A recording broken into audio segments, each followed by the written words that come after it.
올해 50살이 된 여자입니다. 이 나이 먹도록 결혼은 하지 못하고 싱글입니다. 결혼을 할 뻔한 적이 젊은 시절 한 번 있었지만 여러 사정으로 물거품이 됐고 현재까지 혼자 몸으로 살고 있어요. 그렇다고 독거인 생활을 하고 있는 것은 아니고 30년 가까이 한 집에서 가정부 일을 하다 보니 이댁 사모님과는 거의 친모녀와 진비 없는 사이로 한 집에서 함께 살고 있습니다. 물론 그렇다고 제가 이댁의 딸인 것은 아니죠. 이댁에서의 제 신분은 누가 뭐라고 해도 가정부인 것이 사실입니다. 제가요, 날 때부터 고아원에 맡겨진 신세입니다. 해서 20살 되기 전까지는 고아원에서 쭉 생활하다가 고아원을 나와 독립하게 되었을 즈음 사모님 댁 가정부로 들어와서 일하게 되었던 겁니다. 승자야, 너 고아원 나가면 나로 계획이 있니? 글쎄요. 아직은 숙식 해결되는 공장이나 회사에 입사원서 넣어보고는 있는데 결정된 건 아직 없어요. 혹시 원장님이 잘 아는 부잣집이 있는데 그곳에 가정부로 들어가 일해볼 생각 없니? 가정부요? 그래. 그 댁이 실은 오랫동안 우리 고아원의 기부를 꾸준히 해온 재벌집인데 그 댁 따님이 최근 독립해서 혼자 나가 살기로 했다면서 따님을 보필해줄 가정부를 구한다는구나. 따님이면 나이가 어떻게 되시는 분인데요? 너보다는 훨씬 많지. 거의 40 가까이 되어가는데 시집도 안 가고 미스라는구나. 부잣집 딸이라면서 여태 왜 시집을 안 갔대요? 나도 그분 볼 때마다 그게 미스터리야. 집도 재벌이지. 얼굴도 한번 보면 꼭 다시 한번 시선이 갈 정도로 엄청 미인이시거든. 그런데 여태 독신이라는 게 좀 의아하긴 하지. 그럼 그분 혼자 사는 집에 제가 들어가 가정부 일을 하게 되는 건가요? 그래. 식구들이 많은 것도 아니고 혼자 사는 부잣집 따님 가정부 일이라 너에게 소개하는 거야. 들어보니 월급은 공무원 월급보다 훨 높은데 일은 수월할 것 같아서 말이다. 원장 선생님, 그럼 저 그댁에 소개해주세요. 한 몇 년 열심히 일해서 대학 갈 돈이나 좀 모으고 나오게요. 그래, 선생님도 바라는 게 그거다. 그 댁서 몇 년 악착같이 돈 모아서 대학을 가든 시집을 가든 하면 좋을 것 같구나. 전 그렇게 고아원 원장님의 소개로 사모님 댁 가정부로 취직해서 일을 시작하게 되었습니다. 그게 벌써 언 30년 가까이 되어가는 일이죠. 20살 꽃다운 나이에 재벌집 가정부 일을 시작하게 된 셈이었는데 그때 제가 일하는 댁의 주인이셨던 사모님은 이제 70살이 다 되어가는 할머니가 되셨습니다. 사실 사모님이란 호칭이 그분에게는 맞지 않는 말입니다. 그분은 평생 결혼하지 않은 독신이니까요. 그런데 제가 20살 무렵 처음 면접을 갔을 때부터 그분은 사람들에게 사모님 소리를 듣고 있었어요. 안녕하세요. 처음 뵙겠습니다. 최승자라고 합니다. 잘 부탁드려요. 네가 오늘부터 우리 집서 일하기로 한 승자라는 애구나? 네, 맞습니다. 그래, 얼굴을 보아하니 총명하고 야무지게 생겼구나. 난 입맛이 까다로워서 밖에 밥을 잘 못 먹는다. 요리는 좀 할 줄 아는 편이니? 네, 고아원 있을 때부터 식당 일을 제가 많이 거들어들여서 음식은 곧잘해요. 그래, 조미료 많이 쓰지 말고 담백한 식단 위주로 부탁해. 그리고 날 그냥 사모님이라고 부르면 되고. 사모님이요? 그래. 사실 너도 알다시피 난 결혼 안 한 노처녀라 사모님이라고 부르는 게 어폐가 있긴 하지? 아니, 뭐 제 말은 그런 뜻이 아니라. 당황할 것 없어. 사람들 다 나를 사모라 부르면서 날 결혼한 여자인 줄 아니까. 그럼 그냥 아가씨라고 불러드리면 안 될까요? 친정 식구들이 그러더구나. 나이 마음 먹어 아가씨라 불리는 게 더 흉하다면서. 그냥 남들 보기에 남편 있는 사람처럼 보이는 게 낫다면서. 사모님이라 부르게끔 시키라고 말이야. 네.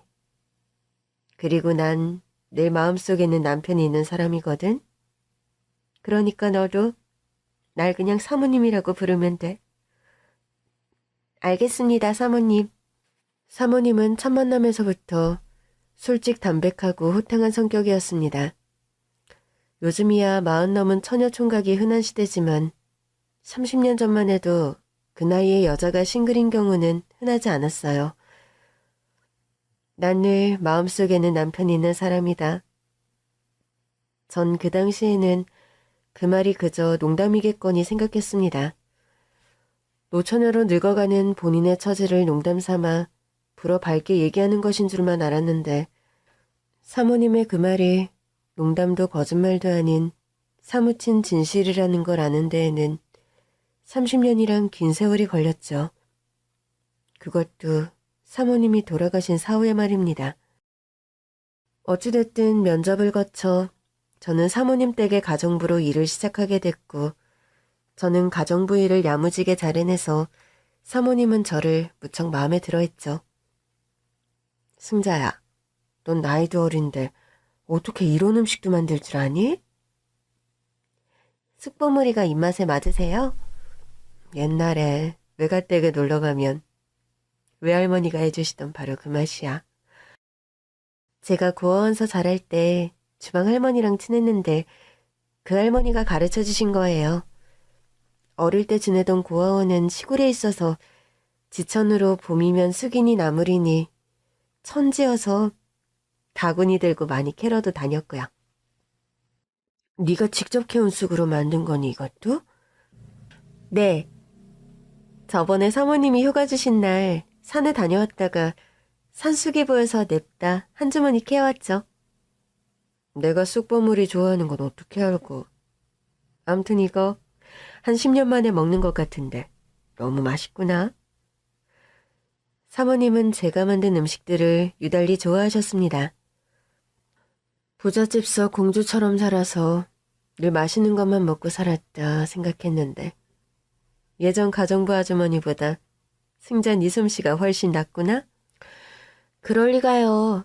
그분은 한식 명장에 음식 잘하기로 엄청 유명한 분이었다면서요? 그래도 난 네 음식이 더 맛있어. 넌 간단한 찌개 하나를 만들어도 감칠맛이 있다니까? 네 나이에 간장이며 된장 직접 담그는 것도 대단하고. 제가 사실 고아원 시절 내내 주방 일을 담당하다시피 하며 지냈습니다. 어려서부터 워낙 요리하는 것을 좋아하고 재미있어 한 데다가 주방 할머니와 각별한 사이여서 더 그랬던 면도 있어요. 고아원 식당 일을 하시던 할머니는 젊어서 백반집을 오래 운영하던 분이셨는데 저를 친손녀처럼 아껴주시면서 된장, 고추장 담그는 법, 김치 담그는 법 등 본인이 평생 익힌 음식 노하우를 저에게 전수해 주셨거든요. 승자 이 솜씨는 솔직히 나 하나만을 위해 섞이기는 아까운 솜씨다. 이 댁서 돈 열심히 모은 다음 나중에 식당이라도 열까요? 나야 아쉽긴 하겠지만 네가 나중에 그리 독립을 한다면 아낌없이 지원해준다는 약속을 하마. 농담이에요, 사모님. 전 식당 할 생각은 없고 나중에 돈 좀 모으면 하고 싶은 게 하나 있어요. 그게 뭔데? 그런 게 있어 나서 네가 돈을 그렇게 악착같이 모으는 거니? 네, 사모님. 실은 저 돈 모으면 나중에 대학교에 꼭 가고 싶어요. 전 어려서부터 딱히 꿈은 없었는데 대학생이 그렇게 부럽더라고요. 대학생 되려고 내 밑에서 이렇게 가정부하고 있는 거야, 그럼? 뭐 꼭 그런 건 아니지만. 승자야, 대학이 꼭 그렇게 가고 싶니? 네, 전 여대생들이 그렇게 멋져 보이더라고요. 그럼 뭐가 고민이야?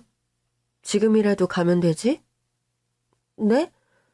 지금은 돈도 없고 여력도 안 되는걸요? 돈은 내가 지원해주면 되고 여건은 네가 만들면 되지. 안 그래? 사모님께서 지원을 해주신다고요? 그래.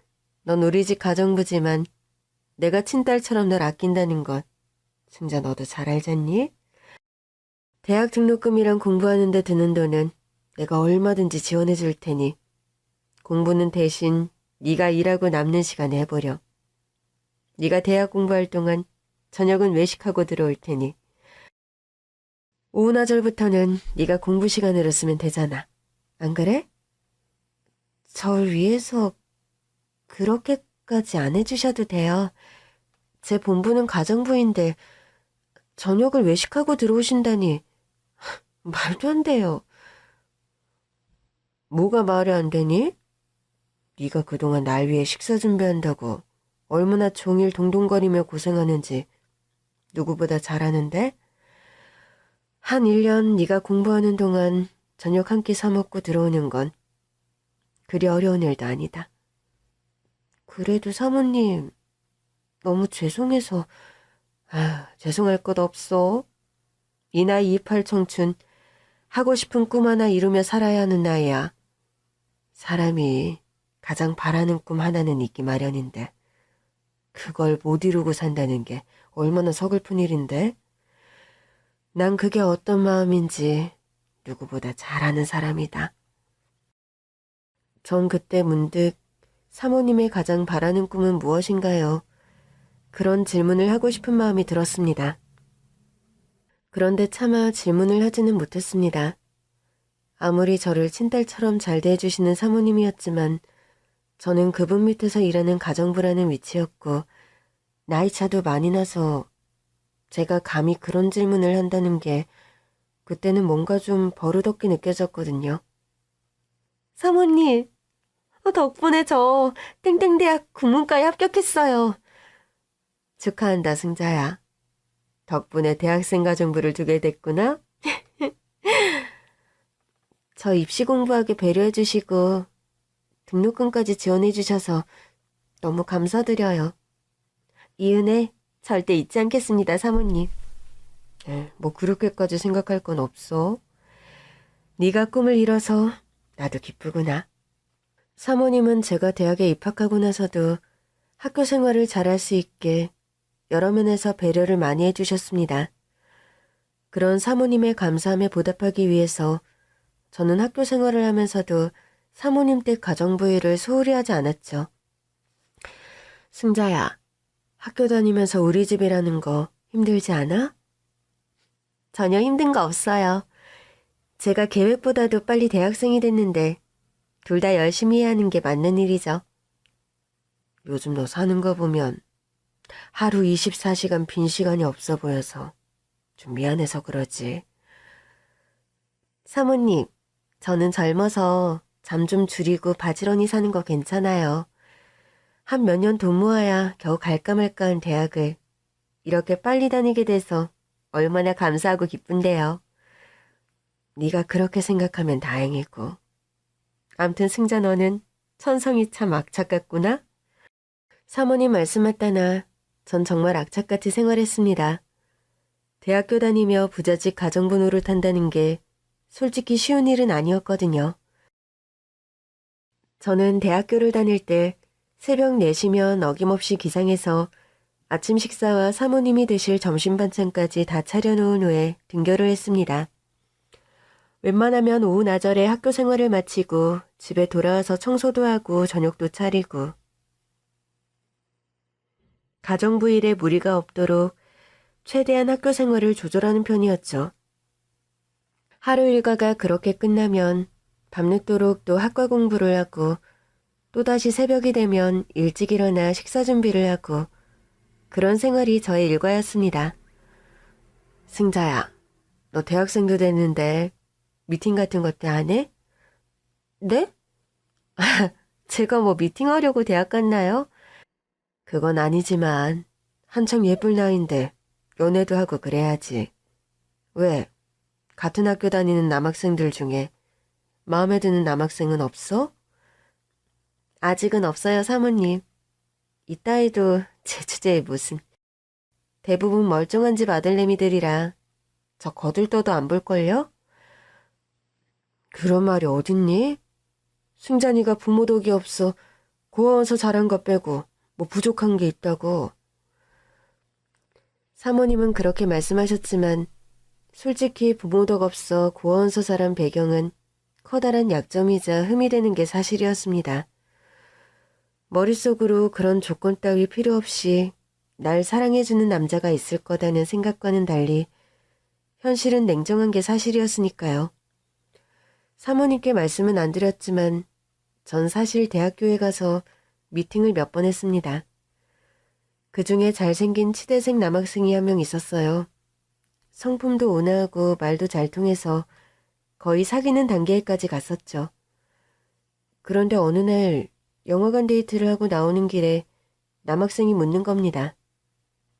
승자, 넌 부모님이 무슨 일을 하시니? 우리 부모님? 갑자기 그건 왜? 다름이 아니라 내가 너랑 진지한 만남을 가져볼까 하는데 솔직히 난 장난식의 연애는 하기 싫거든. 그게 무슨 말이야? 너와 결혼을 전제로 만나고 싶다는 말이야. 네가 명문여대 국문과 학생이라는 거 말곤 너에 관해 아는 게 없어서. 나에 관해 뭐가 더 궁금한데? 솔직히 까놓고 말할게. 난 결혼은 비슷한 집안끼리 하는 게 제일 행복하게 사는 지름길이라는 주의야. 우리 부모님은 두 분 다 의사시거든. 너희 부모님은 어떤 일을 하시니? 아, 그래? 그런 생각이라면 뭐 미리 나에 관해 오픈 못한 게 미안하구나. 난 부모님이 없어. 부모님이 없다고? 그럼 승자 네가 고아란 말이니? 응. 날 때부터 고아원에 맡겨져서 자랐고 고아원 나와서는 부잣집서 가정부로 일했어. 지금도 그 댁에서 가정부로 일하고 있고. 네가 그럼 대학 다니는 가정부란 말이니? 응. 좀 흔한 케이스는 아니지? 그런데 그게 사실이야. 내가 일하는 댁 사모님이 좋은 분이라 내가 대학 다닐 수 있게 배려해 주신 거야.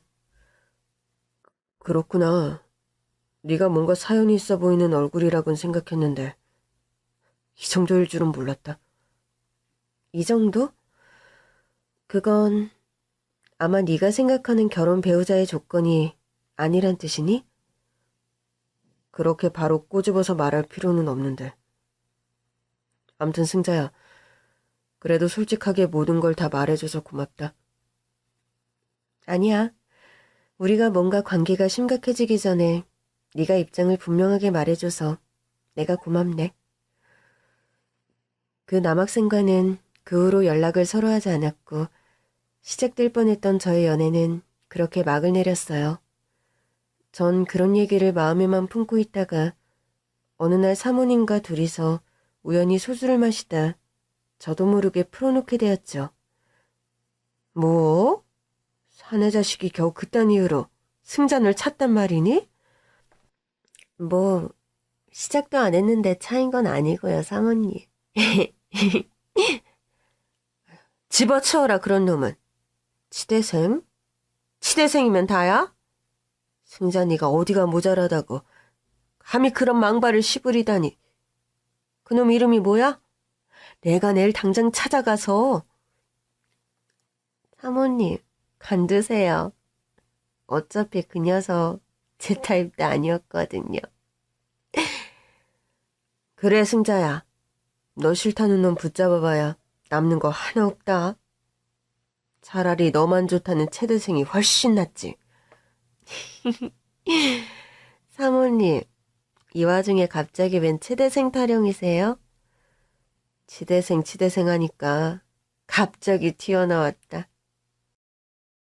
치대생 애들이 몸도 건강하고 착실하잖니. 왜? 암튼 사모님, 엉뚱하고 웃기세요.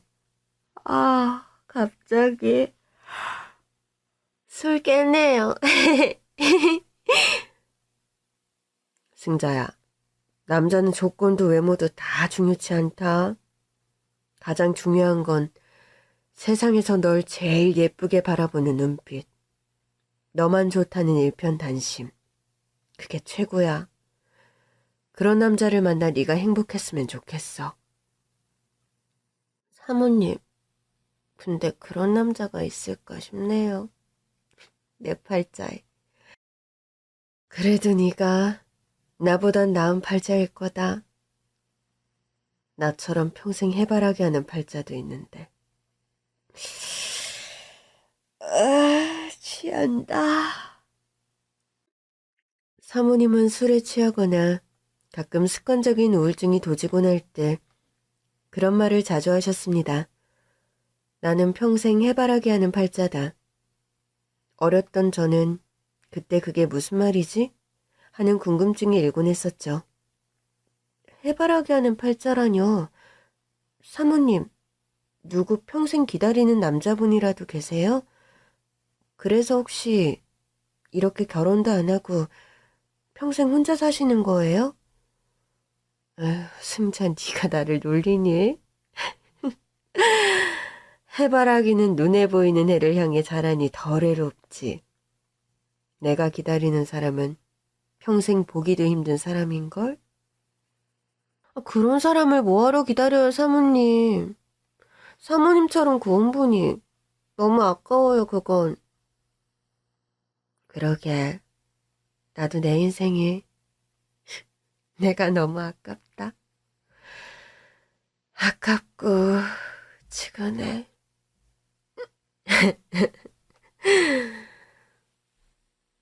가끔 술 기운에 본인의 팔자 타령을 하며 눈시울을 붉히곤 하는 사모님이셨습니다. 그때까지만 해도 사모님 말 속에 그렇게 기구하고 깊은 사연이 숨겨져 있을 거라곤 추호도 생각하지 못했었죠. 그저 젊은 시절 어긋난 연애의 한 토막을 기억 속에서 끄집어내 술 기운에 두서없이 풀어놓는 것이 아닌가 그런 짐작만 했을 뿐입니다. 제가 대학을 졸업할 때쯤 사모님은 그런 제안을 하셨습니다. 승자야, 대학 졸업하고도 내 밑에서 계속 가정부 일 할 거야? 당연하죠, 사모님. 사모님 덕분에 대학도 졸업했는데 제가 앞으로 더 열심히 모실게요. 승자야, 넌 이제 더 이상 가정부라고만 말하기엔 너무 큰 그릇이 됐다. 삼류대학도 아니고 명문여대 졸업장이 있는데 뭐하러 내 밑에서 계속 가정부 일을 하려고 들어. 그건 사모님께 감사하기도 하고 네가 착하고 의리가 있어서 그런 말 하는 건 알지만 그래도 대학 졸업장도 생겼는데 더 넓은 세상에 나가 네 능력을 펼쳐보렴. 제가 정말 사모님 곁을 떠나도 괜찮으시겠어요? 나야 당연히 널 내 곁에 두고 싶지. 너처럼 야무지고 손끝 매운 가정부를 어디서 구하니? 게다가 승자 넌 나와 대화도 잘 통하고 내가 결혼은 안 했지만 딸이 있다면 꼭 승자 너 같은 딸이었으면 그런 생각 속으로 많이 했단다. 사모님, 그런데 왜 승자 넌 내 밑에 가정부로만 섞인 너무 아까운 아이니까 나이 젊은 때 회사 같은 데 들어가서 일도 해보고 너 혹시 아니? 사회생활하다 멋진 신랑감 만나 결혼하게 될지도 모르고. 그런데 만약 회사 생활이 영 아니라면요? 그렇다면 고민 말고 내게 다시 돌아오렴. 나야 승자 너라면 언제나 환영이니까. 사모님, 사모님도 제가 꼭 필요한 순간이 오면 다시 불러주셔야 해요. 아셨죠? 당연하지. 꼭 그렇게 아마. 끝까지 제게 고마운 제안만 하시는 사모님이셨죠. 전 대학 졸업 후 사모님 말씀 맞다나 사모님 댁에서 독립해 나온 뒤 본격적인 사회생활을 시작했습니다. 제가 시작한 일은 라디오 프로그램의 보조작가 일이었어요. 라디오 DJ의 멘트를 작성하기도 하고 또 방송국으로 도착하는 사연들을 골라 방송에 내보내기 적합하게 다듬는 일 따위를 했습니다. 한창 일에 재미를 붙이고 적응해 나가던 무렵 한 통의 전화를 받게 되었습니다. 전화를 건 사람은 다름 아닌 사모님 댁에서 일하는 운전기사였죠. 승자야, 요즘 어떻게 지내요? 저 방송국에 취직해서 일하고 있어요. 김 기사님, 잘 지내시죠? 사모님도 건강하시고요? 다름 아니라 안 그래도 사모님 건강 문제 때문에 전화를 드렸네요. 사모님이 건강이 안 좋으세요? 사실 사모님께서 얼마 전에 암 선고를 받으셨어요. 그런데 치료도 거부하시고 집에만 틀어박혀 도통 아무것도 드시지도 않고. 무슨 암인데 사모님이 그 지경이란 말씀이세요? 무슨 암인지 아랫사람들한테는 입도 뻥끗 안 하세요. 침울한 얼굴로 방에만 틀어박혀 계시니 사모님께서 승자 씨는 딸처럼 맡기고 가까우셨으니 하도 답답해서 전화드려본 거예요. 잘하셨어요. 저 당장 오늘 댁으로 갈게요. 전 한달음에 사모님 댁으로 달려갔습니다. 오랜만에 뵌 사모님 얼굴은 말도 못할 정도로 초췌하고 병색이 완연한 겁니다. 아니 사모님, 이게 대체 어떻게 된 일이세요? 살이 왜 이렇게 많이 빠지신 거예요? 네? 내가 몸이 요즘 좀 안 좋아서 방송국 다니느라 바쁜 애가 여긴 어떻게 알고 왔어? 김 기사님 전화 받고 당장 달려왔죠. 사모님, 암이라면서요? 대체 무슨 암이세요?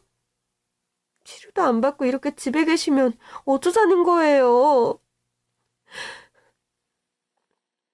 안쓰러운 몰골의 사모님을 보자 저도 모르게 눈물이 왈칵 쏟아지더군요.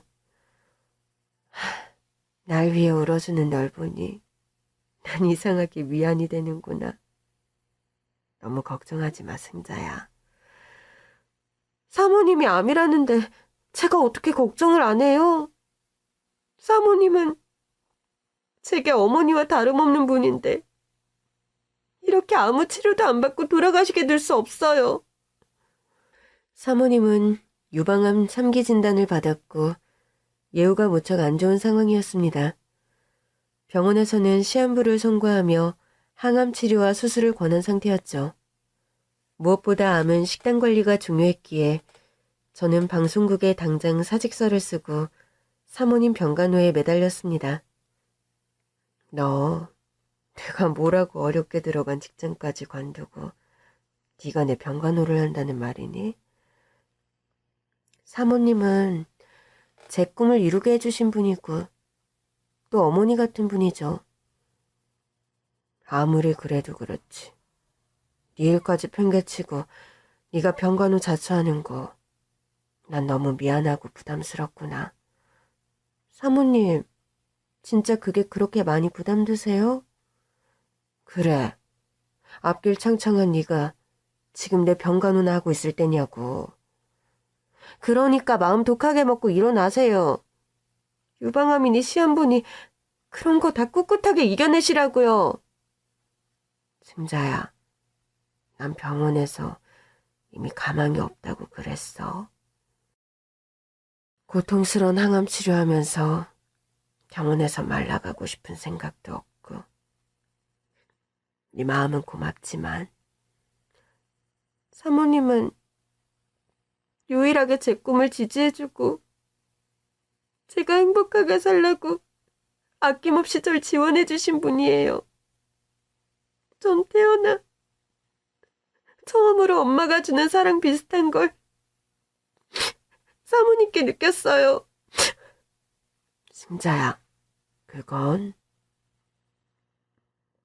사모님, 제가 감히 사모님을 어머니라 부르진 못하지만 사모님께선 제게 엄마나 다름없는 소중한 분이세요.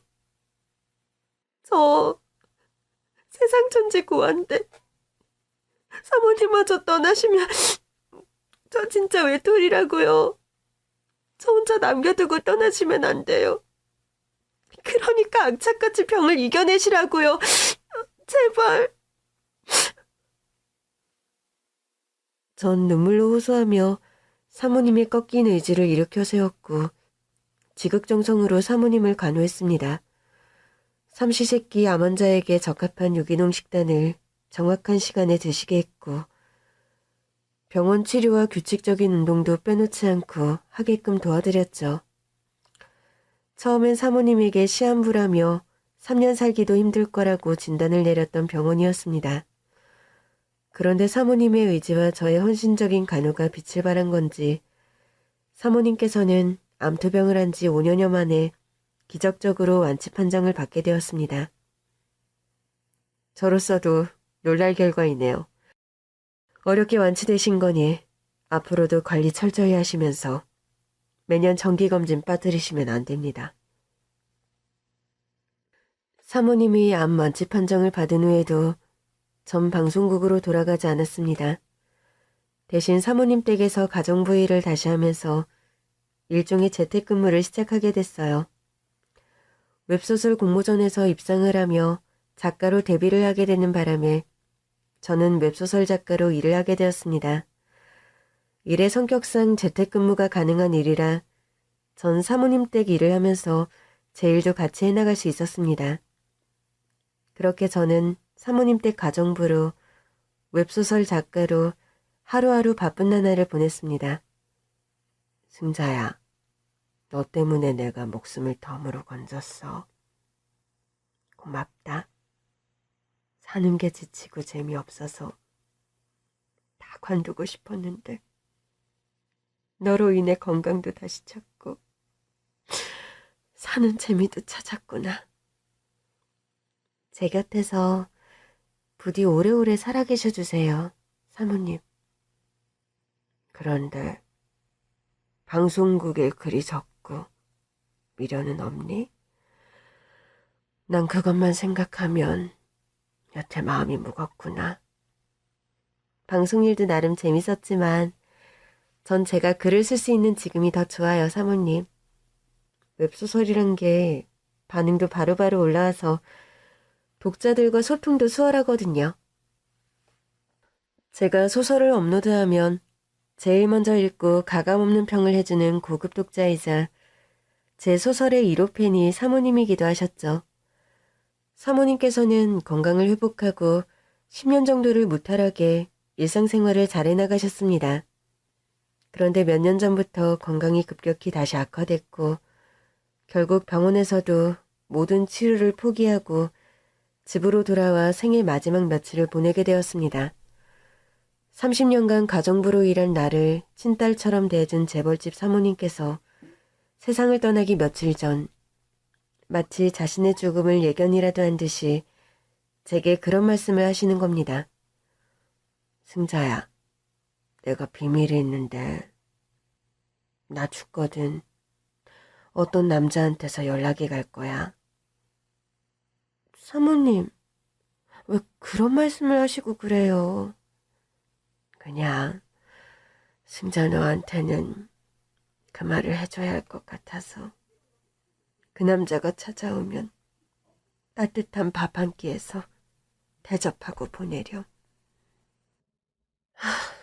알겠어요, 사모님. 전 영문을 좀 알 수 없었지만 일단 알겠다고 말씀드렸습니다. 뭔가 토를 달거나 자세한 사정을 묻기에 사모님의 상태는 너무 위독했어요. 사모님은 제게 그런 말씀을 남기고 며칠 후 하늘나라로 떠나셨습니다. 30년 넘게 사모님 댁 가정부로 일한 데다 저와 각별한 사모님이셨기에 사모님의 죽음을 받아들이기 힘들고 상실감이 무척 큰 게 사실이었죠. 사모님의 장례식이 끝나고 전 사모님도 없는 대저택에 홀로 남아 사모님의 유품 정리를 하고 있었습니다. 유품 정리를 마치고 대저택을 떠나려고 제 짐을 막 싸고 있는데 현관벨이 울렸습니다. 밖으로 나가보니 검은 양복을 차려입은 훤칠한 키의 노신사가 서 있더군요. 순간 저는 사모님이 돌아가시기 전에 제게 남긴 말씀이 떠오르더군요. 승자야, 내가 비밀이 있는데 나 죽거든 어떤 남자한테서 연락이 갈 거야. 전 이상한 예감에 일단 대문을 열고 그 노신사를 맞았습니다. 여기가 박화란 씨 댁 맞습니까? 박화란 씨는 저희 돌아가신 사모님이신데 누구신지요? 화란이가 죽었다는 게 사실입니까? 네, 돌아가셔서 장례식이 끝난 지 얼마 안 되는 참입니다. 전 이 댁에서 30년 넘게 일하던 가정부고 사모님과는 무척 각별한 사이였어요. 안 그래도 사모님께서 사모님 사후에 남자분 한 명이 연락이 올 거란 말씀을 하셨는데 젊었을 적 수려한 미남자였을 것이 분명한 노신사였습니다. 나이가 들어 주름이 진 얼굴이지만 입체적이고 화려한 이목구비와 하얀 피부가 눈에 띄는 외양이었습니다. 노신사는 잘생긴 얼굴 가득 슬픔과 황망함을 억누른 채 떨리는 목소리로 말을 이어가더군요. 죄송하지만 댁 안으로 들어가 집 구경을 좀 할 수 있을까요? 전 박하란 씨와 예전에 아주 가깝던 사이인데 화란이의 유품 정리를 제가 좀 도와드리고 싶군요. 전 순간 사모님께서 남자가 찾아오면 따뜻한 밥 한 끼 대접하고 보내라던 말이 불현듯 떠올랐습니다. 직감적으로 두 분 사이가 예사관계가 아니라는 느낌을 받았죠. 전 노신사를 안으로 들였고 노신사는 집 안으로 들어와 집안 곳곳을 살펴보더군요. 화란이가 떠나고 겨우 살던 집에 흔적이 나쁘게 되다니. 집 구경을 하던 노신사는 갑자기 거실 바닥에 주저앉아 오해를 터뜨리는 겁니다. 화란아, 내가 미안해. 내가 너무 늦어서 미안하다, 화란아.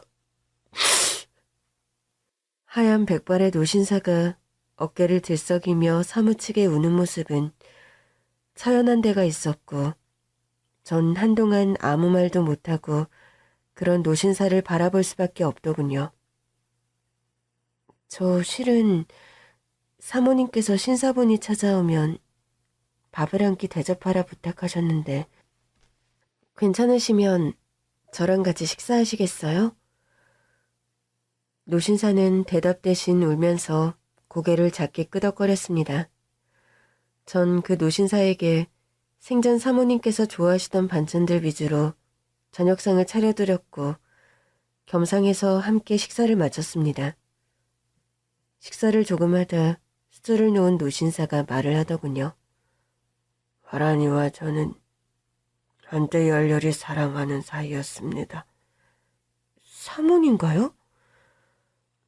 네, 결혼을 약속하고 미래를 함께하기로 했는데 저와 화란이 사이에는 허락되지 않은 일이었죠.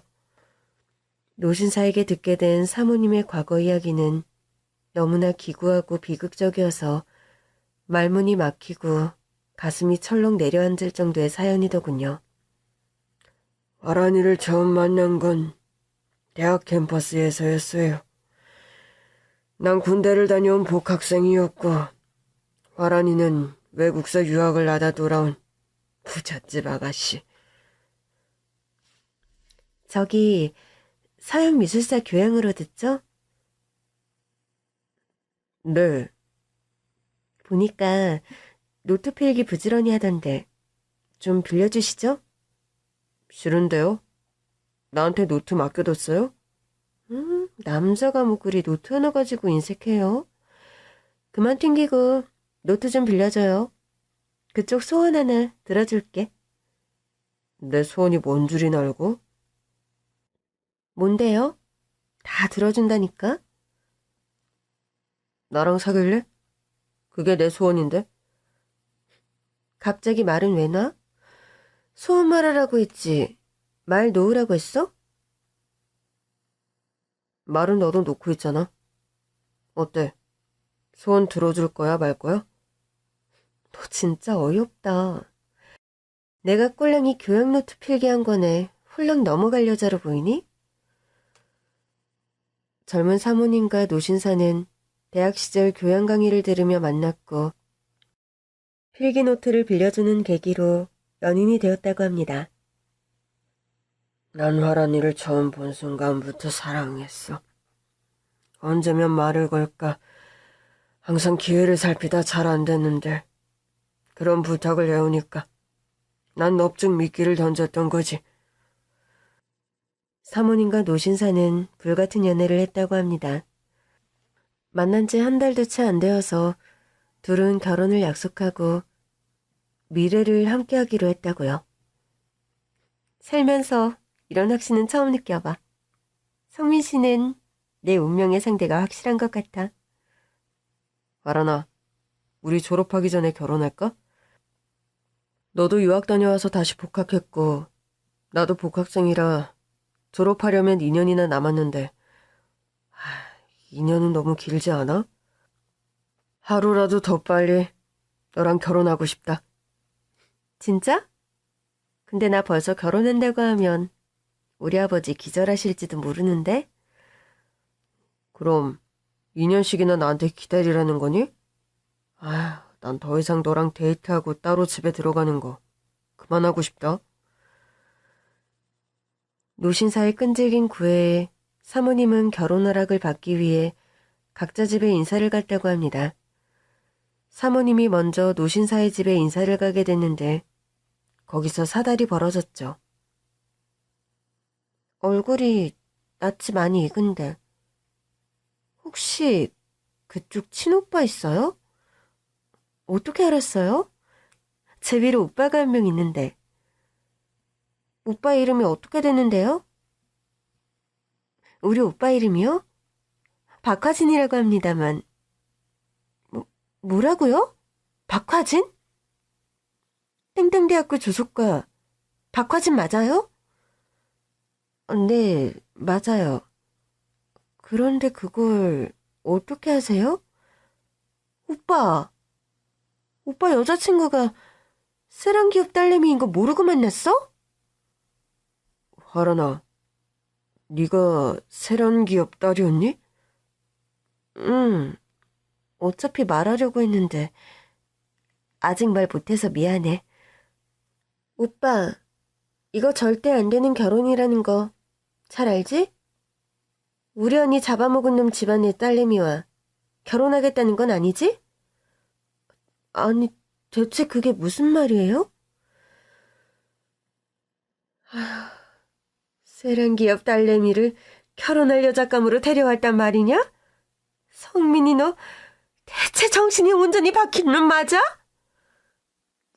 어머니, 전 화란이가 그 집 딸이라는 건 추호도 모르고 있었어요. 이제라도 알았으니 다행이구나. 아가씨, 당장 우리 집에서 나가요. 그쪽 얼굴 보는 거 솔직히 우리 집 식구들은 코역이니까. 코역 정도가 아니죠. 우리 멀쩡한 언니가 그쪽 오빠 때문에 멀쩡한 목숨을 끊었는데 어떻게 저 뻔뻔한 면상을 보고 있으란 말이에요? 영미야, 너 말 좀 조심해. 화란이가 무슨 잘못이 있다고 그런 막말을 퍼붓니? 잘못이 없다니? 그게 무슨 소리야? 오빠, 영주 언니가 어떻게 죽었는지 벌써 잊었어? 그 못된 바람둥이 박화진. 그놈이 야비하게 배신 때려서 우리 언니가 그렇게 원통하고 불쌍하게 명을 달리했는데 그 집 핏줄 여자를 만나고 돌아다녔다는 거야? 나도 정말 몰랐다고 몇 번을 말하니? 더 험악한 걸 보기 전에 당장 내 집에서 안 나가고 뭐해? 당장 나가라니까. 꼴도 보기 싫다고. 내쫓김 당하듯 그 집에서 나온 젊은 시절의 사모님이셨다고 합니다. 이게 대체 다 무슨 소리야? 우리 오빠 때문에 자기 여동생이 명을 달리했다는 거야? 화란이, 넌 몇 년간 유학을 다녀와서 몰랐겠지만 그 사이에 네 오빠와 내 여동생은 연애를 했어. 네 오빠가 다른 여자와 눈이 맞아 내 여동생을 버리는 바람에 우리 영주는 스스로 명을 달리했다. 뭐라고? 아니, 대체 어떻게 이런 일이... 말도 안 돼. 화란아, 우리 결혼은 당분간 힘들 것 같아. 성민 씨 지금 나한테 헤어지자는 소리 하는 거야? 2년 기다리기 힘들다면서 나한테 결혼하자고 조를 땐 언제고, 여동생 얘기 듣자마자 내게 헤어지자는 거야? 정말이야? 그럼 어떡하니? 우리 어머니 안 그래도 심장이 너무 약해서 매사 조심하며 사시는데 나까지 충격 끼치면 못 일어나실 거야. 명 달리한 여동생과 쌍둥이 자매인 지금 내 여동생도 절대로 이 결혼 용납 못할 거고.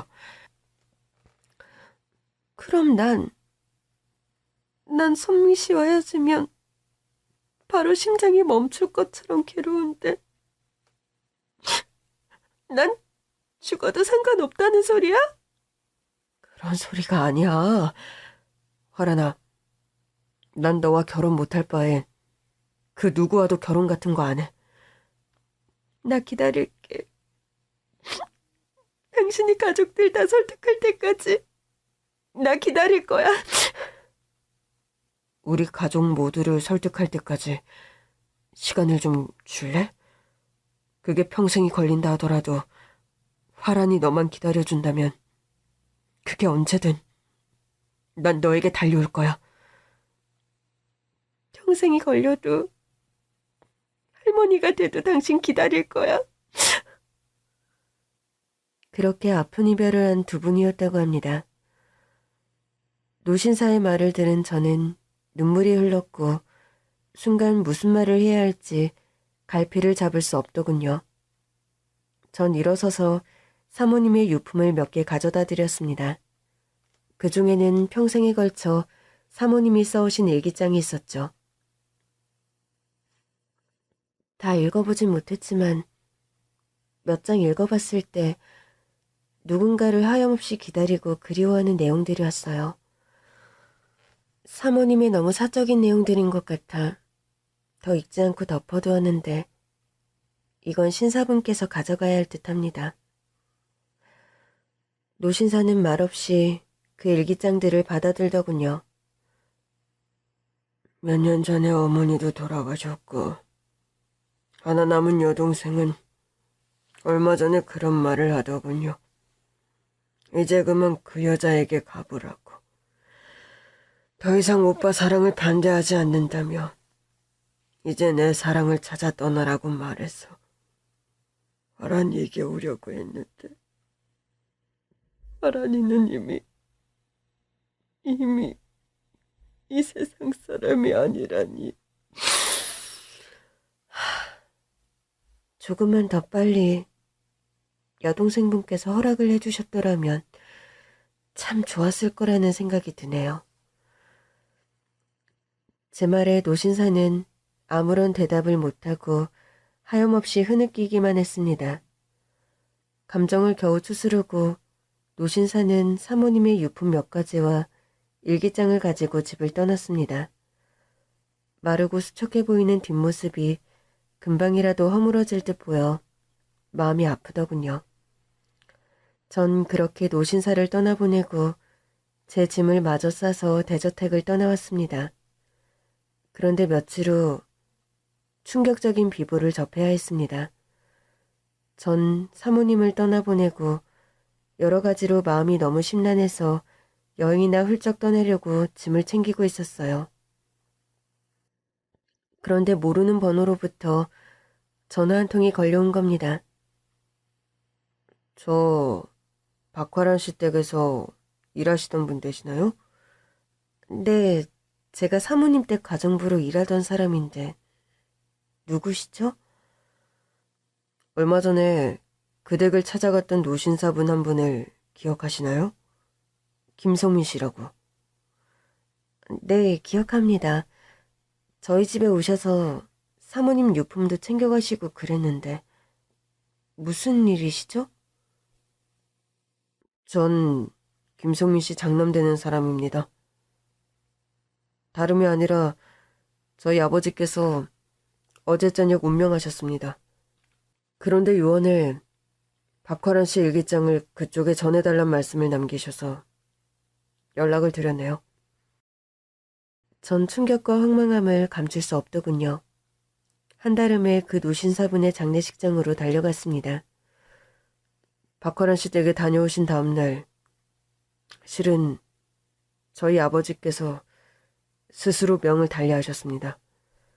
사람들에겐 사인을 밝히지 않았지만 사연을 다 아시는 분이니 말씀드려도 될 것 같아 전해드립니다. 결국 그렇게 너무 마음이 아프고 뭐라 드릴 말씀이 없습니다. 삼가 고인의 명복을 빕니다. 사모님을 따라 스스로 명을 달리한 노신사.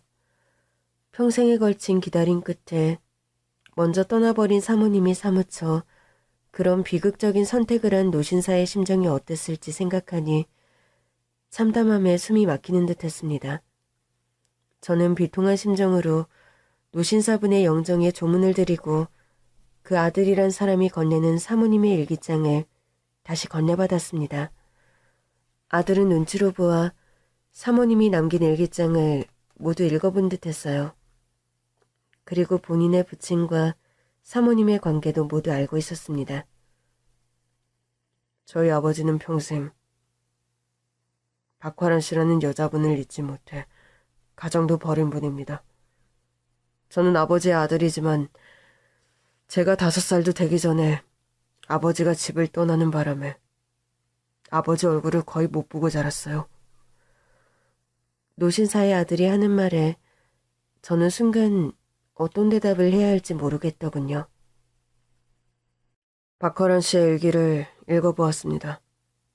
실례인 줄 알면서도 평생 우리 가족, 저와 제 엄마를 불행으로 몰아넣은 여자가 어떤 사람인지 솔직히 궁금하더군요. 그분에 대한 궁금함은 그래서 좀 풀리셨나요? 네.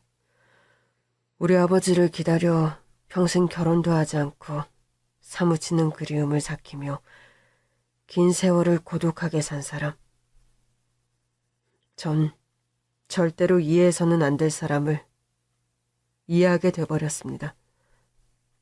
감사합니다. 그래도 저희 사모님을 이해해 주셔서요. 그래서 말인데 아버지와 그분 무덤이나마 같은 자리에 해드리고 싶군요. 그 의사를 전달드리고 싶어서 더 오늘 장례식장에 오시라고 말씀드렸습니다. 노신사분의 아들 유지에 따라 사모님과 노신사분은 무덤을 나란히 옆에 두고 묻히게 되었습니다.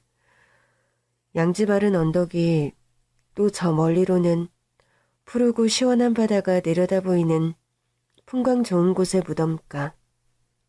그곳에 나란히 묻힌 사모님과 노신사분입니다. 전 뒤늦게 그 아드님에게 받아든 사모님의 일기를 집에 돌아와 천천히 읽어보았습니다. 예정했던 여행은 그냥 취소하고 전 며칠 밤을 새워 사모님의 일기를 읽고 또 읽었답니다. 그 평생에 걸친 일기 속에서 전 미처 몰랐던 사모님의 사무친 그리움과 50년 가까이 되는 세월의 긴 기다림을 만날 수 있었죠. 사모님, 지금 계신 그곳에서는 그토록 기다리던 그분을 만나 행복하신가요?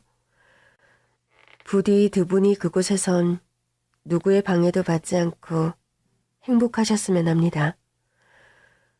이 생에서 비록 못 이룬 사랑이지만 다른 세상에서는 두 분만의 행복한 세상을 꼭 꾸려가시길요.